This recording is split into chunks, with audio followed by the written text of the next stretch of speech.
Hey guys, welcome to Conscious Thoughts, episode 3. No better term for it, so this is where we go. But today's talk is a bit more, or storytelling rather, is more on experience. And that good decisions come from experience. And experience comes from, guess what? Bad decisions. Or good decisions, bad decisions, ugly decisions, neutral decisions, anything that you want to create them. But I think in the end, even bad decisions are a great experience for us and become, let's say, good decisions in disguise. So, two concepts, both come from my mom and my dad. One was that my mom made a really good decision back when we were in high school. There was a house that she wanted to buy, and it was in an area, a neighborhood. I wasn't so fond of this neighborhood. I've actually never really told her that, but it was a cool house. It was a nice house. I liked it. And the landlord wanted, or the owner wanted to sell my mom the house for a price that she didn't want to pay for. And that was unfortunate because we really wanted that house, and I only knew that place, and I did love it, even though I didn't love the neighborhood. And she called this a backwards blessing because what happened was she said no to the house. Maybe a bad decision at the moment in time. But what it allowed for was a really good decision, which is another house about 10 minutes away from this one that was in a much better neighborhood near a bunch of parks, like in California, a bunch of really great hiking trails and parks, and in a very, very, very cool neighborhood. Up the hill, away from everything, with great neighbors and a lot of kids that were my age and my sister's age. And this became absolutely phenomenal for her, for myself, for my sister, and she called this a backwards blessing.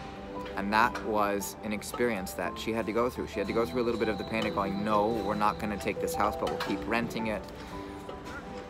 And this is what happened. And the second thing that my dad said now, because my parents are not together, is he said, what's the greatest teacher? When I was back in California about a month ago. And I said, I don't know. And he was talking to our sisters and myself, and he said, experience. And I went, okay, Dad, sure, you're right. But when you think about it, I think it's absolutely true. And in yoga, or Ashtanga yoga, there's a famous teacher that used to, unfortunately passed away, named Patabi Joyce. He created Ashtanga yoga, this really crazy, fitnessy, strength-based, almost contortion-based yoga class. That's a very set series of poses. And in it, he said one very famous quote, which many yoga teachers go by, and if you've heard it, or if you've done yoga enough, you've probably heard it, which is, yoga practice is 99% practice, 1% theory. So you've got to go through it.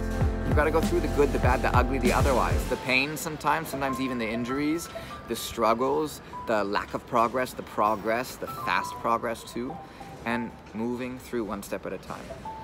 And I believe when we experience, we don't even necessarily need to label something as a bad decision or a bad experience or a good decision or a good experience. It's oftentimes a learning process, all of it. And happiness is a byproduct of progress. And when we're experiencing things and we're progressing, there is this general sense of happiness that we can bring ourselves and give ourselves. And I really believe that that comes from us experiencing, and being open to experiencing, and being awake and as clear as we can be when we experience. So I know that for myself, it's very easy for me to get distracted. If you know me as a friend outside of this personal, professional coaching context, yeah, it can often be a challenge for me to stay completely focused. My mind wants to go everywhere. And when I realize that I can sit down and just focus on the task at hand or the experience involved, there's so much more that I can apply and learn from and progress in if I just have these moments to go, okay, let's see this for what it is and move forward.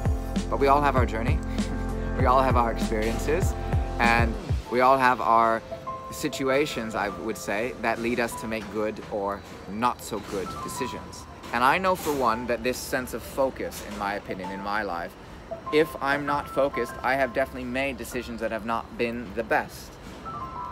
And I've had to pay the consequence a few weeks or a few months later down the road. And who says that's not painful?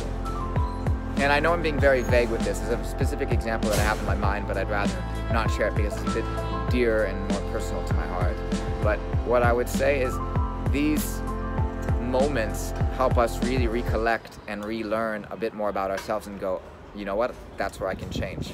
And then you learn how to make a better decision, or you learn how to communicate better with whoever, if it's people involved, to make a more informed decision and something that benefits both sides and keeps everything clear. And I think this is a really, really useful tool, which is why I'm talking about experience. So if I can I'll give an example in that space, because it's very vague what I just spoke about, or ambiguous.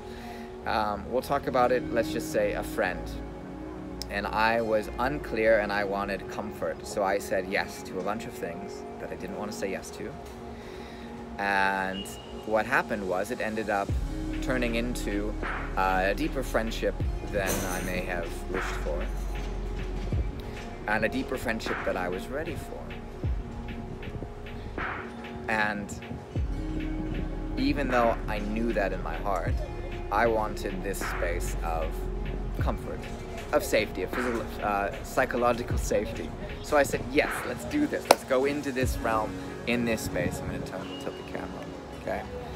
Let's go right into it. No problem, no questions asked, and see where it goes. And then, you know, a month later of getting into a deeper friendship, you obviously see the person for who they are, you see who you are, you see if it's matching or not, and what they may see in you may not be what you see in yourself or you see in them. And this is where we'll call it a bad decision, because you realize maybe it's more, can I call it attachment based? No. What's the word for this? This is where it became a bit more a space where you're investing a lot of time into something that you may know is not going to last longer than it should. And that can be painful on both ends, because it's comfortable and it's great and you're still growing, you're still progressing, it doesn't mean anything, but you may realize that it didn't fit or doesn't fit you now, or doesn't fit those needs. And having the courage to go through that, or to express that, is one thing. Avoiding it is another thing too. That's also a decision you can make, which could be a good decision or a bad decision. But typically the things that we avoid, we have to eventually confront in some way, or we repeat it. So this is our space to work through. So I just want to share that with you, because this is something that I think has been through on my mind the last month, and something that I've gone through. And it's a hard topic because it's emotional, and you have fear of loss or fear of leaving, and these spaces attack our psychological needs of safety and comfort and having something stable with us. When you go, I'm gonna let this go because I need to let this go. But in reality, it's an experience. Again, it's just experiencing something, good, bad, or otherwise, and it's learning how to make a decision based off of what you feel is important, or what you feel you should move forward in or not. So, with that being said, my question to you is there an area of your life that you've either experienced where you had really good decisions, or you've experienced and you've had really bad decisions, or decisions that led to an outcome that wasn't the best for you?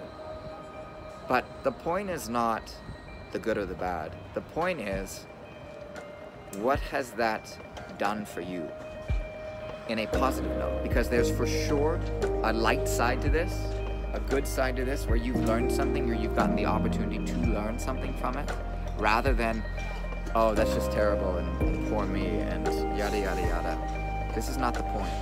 The point is, there's something great to learn from it. There's something helpful and impactful that you can use to help you shift the focus and the attention to your growth and your progress and your happiness. So, with that being said, I give you this thought to think of. Maybe even comment, share, or if this is on YouTube, like, comment, and subscribe. I would really love to know that experience about you, okay? Or an experience you'd like to go through, and how you can look at what good decisions you can make, but also decisions you can make, whether they're good, they're bad, or otherwise, because it's experience. That's your teacher, it's experience. So thanks, Dad, for that comment and that nod. And I suppose thanks, Mom, for this backwards blessing of learning to wait and make the decision and find something new, which, you know, has the house that we have in California now. It's beautiful. So, ciao for now, guys. Thanks so much for listening. I hope you enjoyed, and let me know your thoughts. Take care.